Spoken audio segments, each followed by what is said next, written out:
Well, earlier today, Governor Jeff Landry spoke to the media about his push for a state constitutional convention. Colin Vidros joins me now in the studio to break down what this means for the state. Colin, what do we know about this potential convention? Well, Johnny, a measure in Louisiana's legislative session calls for a constitutional convention, which would start on May 20th and close the legislative session a few weeks early. Now, today, Louisiana Governor Jeff Landry provided more details on what the constitutional convention will look like if passed through the proper channels. If we are going to make that type of change for the people, don't you believe it should be placed at a time when the most amount of people of this state can have a say? Governor Jeff Landry on Thursday expressing his reasoning for a push to urge lawmakers to pass House Bill 800 through the right channels to create a constitutional convention. But according to Governor Landry, this will not rewrite the entire Constitution, but rather reorganize the document. This is a reorganization of the Constitution.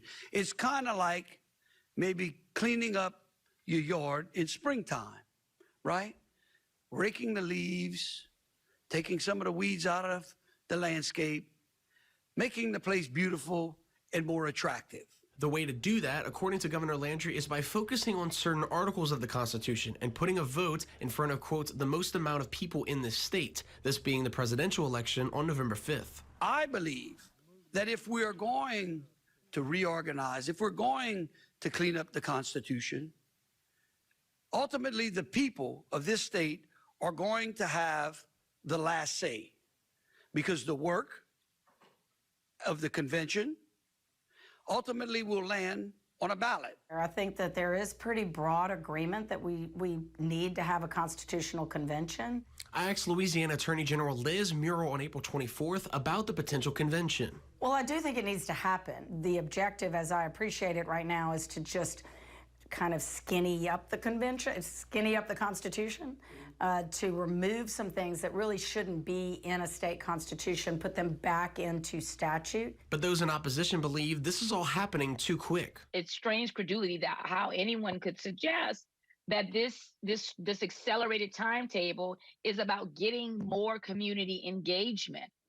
Folks will have to wait until November to really make their voices heard. Some people might have run for legislative positions if they had known that the Constitutional Convention was going to be inside of the responsibilities of those elected officials. People just didn't have enough information.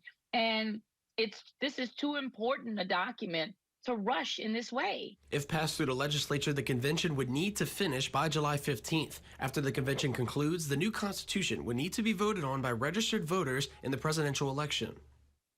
Now, as it stands, House Bill 800 would include each member of the state Senate and House of Representatives, as well as 27 governor-appointed delegates to be a part of the convention. The measure passed through the Committee on House and Governmental Affairs and now heads to the Appropriations Committee. Johnny, back to you.